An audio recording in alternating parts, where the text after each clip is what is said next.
नमस्कार। सबसे पहले आप सभी को बहुत बहुत बधाई, क्योंकि 3 दिन की देरी के बाद मानसून ने आज भारत के केरल राज्य पे दस्तक दे दी है।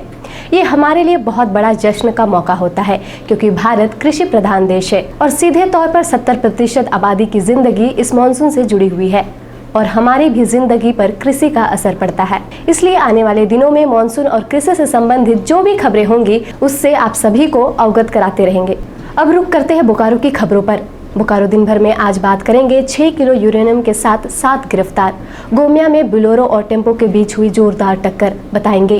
कोरोना काल में श्रमिकों को राहत पहुंचाने के लिए उठाया गया कदम जानेंगे।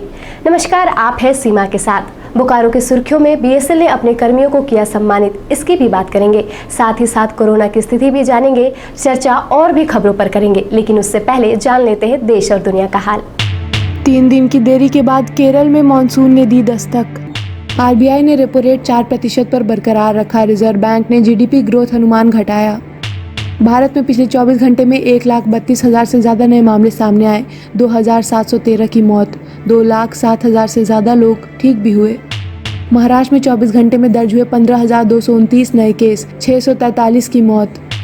12 से 15 साल के बच्चों के लिए फाइजर की वैक्सीन को ब्रिटेन में मिली मंजूरी।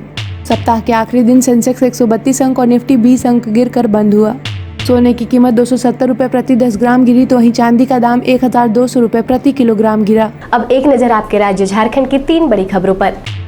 झारखंड में पिछले 24 घंटे में कोरोना के 1,015 नए मामले सामने आए। वहीं 10 लोगों की मौत हो गई, जबकि 775 लोग ठीक होकर घर लौटे। झारखंड में ब्लैक फंगस के संक्रमित और संदिग्धों की संख्या 100 के पार। अब तक 16 की मौत। मौसम विभाग के अनुसार 12 जून के बाद झारखंड में दस्तक देगा मानसून। तो ये थी देश, दुनिया और झारखंड की खबरें। अब नजर डालते हैं बोकारो के 9 प्रखंडों की खबरों पर, जो आज सुर्खियों में बनी रही। बोकारो पुलिस ने गुरुवार को 6 किलो यूरेनियम जब्त किया। इसी सिलसिले में पुलिस ने 7 लोगों को गिरफ्तार किया है।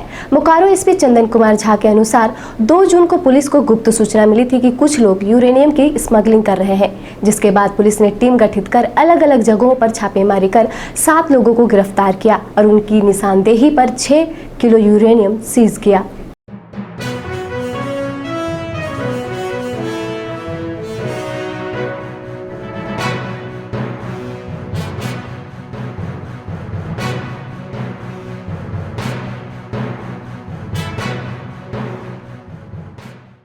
जून को हमें गुप्त सूचना मिली थी कि बोकारो जिला में कुछ अपराधी किस्म के लोग एक prohibited mineral, most probably uranium की स्मगलिंग कर रहे हैं और कुछ प्रोबेबल कस्टमर ढूंढ रहे हैं उसको सेल करने के लिए। उसके बाद एक टीम बनाई गई रेड करने के लिए, जिसमें डीएसपी हेडक्वार्टर, डीएसपी सिटी, हरला थाना प्रभारी, बालीडी थाना प्रभारी एवं अन्य पदाधिकारी और पुलिस के जवान शामिल थे। रेड करने के बाद कुल 7 अभियुक्त को गिरफ्तार किया गया अलग अलग जगहों से और उनके पोजीशन से कुल 6 केजी सस्पेक्टेड यूरेनियम सीज किया गया। उसके बाद कन्फेशन में उन लोगों ने एक्सेप्ट किया कि ये यूरेनियम का सैंपल है, जिसकी अभी जांच की जाएगी तकनीकी तौर पे, और उनके कन्फेशन के आधार पे हम लोगों ने एक एफआईआर दर्ज किया है और कुल 7 अभियुक्त लोग अरेस्ट करके जेल भेजे।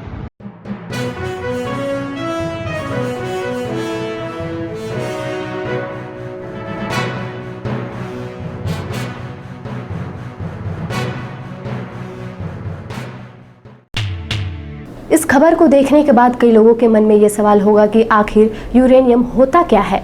मैं आपको बताऊं कि यूरेनियम एक विस्फोटक पदार्थ है, जिसे खुले में रखने पर वो खुद ब खुद जलने लगता है। यूरेनियम का इस्तेमाल परमाणु ऊर्जा का उत्पादन करने में किया जाता है। 1 ग्राम यूरेनियम से लगभग 3 टन कोयले के बराबर बिजली उत्पादन होता है और यूरेनियम को बिना लाइसेंस के बेचना या खरीदना गैर कानूनी है। गोमिया प्रखंड के आईएल थाना के पास गुरुवार रात बोलेरो और टेम्पो की सीधी टक्कर हो गई। टक्कर इतनी जोरदार थी कि दोनों गाड़ी पलट गई, जहां टेम्पो में सवार 3 लोग घायल हो गए। वहीं बोलेरो चालक मौके से फरार हो गया। सूचना मिलने पर पुलिस मौके पर पहुंची और पुलिस ने दोनों गाड़ी को जब्त किया।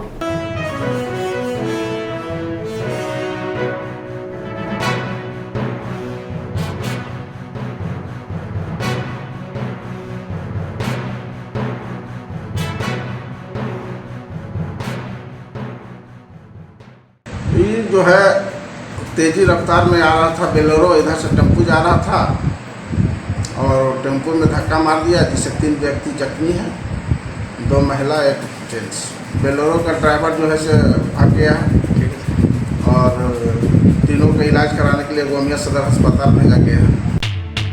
अब बात आज के कोरोना अपडेट की। बोकारो में पिछले 24 घंटे में कोरोना के 33 नए मामले सामने आए, जिसके बाद बोकारो में अब कुल एक्टिव केस 197 हो गए हैं। वहीं 49 लोग ठीक होकर घर लौटे, जबकि 2702 सैंपल जांच के लिए जमा किए गए। कोरोना काल में श्रमिकों को राहत पहुंचाने के लिए श्रम विभाग द्वारा जिले के रजिस्टर्ड कंस्ट्रक्शन वर्कर्स के लिए चलाए जा रहे अलग अलग योजनाओं के तहत कुल 43,80,000 की राशि डायरेक्ट बेनिफिट ट्रांसफर के तहत सीधे उनके खाते में ट्रांसफर की गई है, जिसकी जानकारी गुरुवार को जिला श्रम अधीक्षक हरेंद्र सिंह ने दी। कोरोना संक्रमण की रोकथाम के लिए डीसी राजेश सिंह के निर्देश पर जिले में टीकाकरण अभियान चलाया जा रहा है, जिसके तहत आज नगर निगम के चेक पोस्ट के नेताजी सुभाष चंद्र बोस की मूर्ति के पास सुबह 9 बजे वैक्सीनेशन मेगा कैंप का आयोजन किया गया।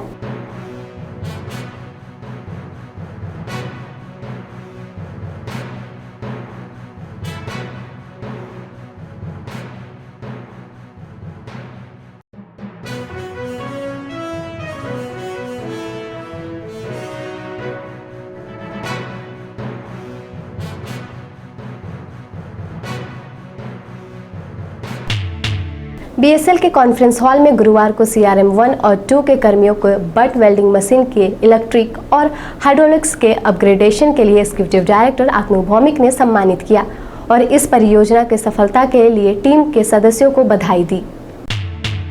अब जान लेते हैं मौसम का हाल। पिछले कुछ दिनों से जहां बोकारो वासियों को उमस भरी गर्मी ने हाल बेहाल कर रखा था, वहीं भारत में मानसून ने दस्तक दे दी है और इसका असर बोकारो में भी देखने को मिला। बोकारो में सुबह की शुरुआत धूप छांव की आंख मिचौली के साथ हुई, लेकिन दिन चढ़ते चढ़ते आसमान में बादल घिर गए और कई इलाकों में हल्की बारिश भी हुई।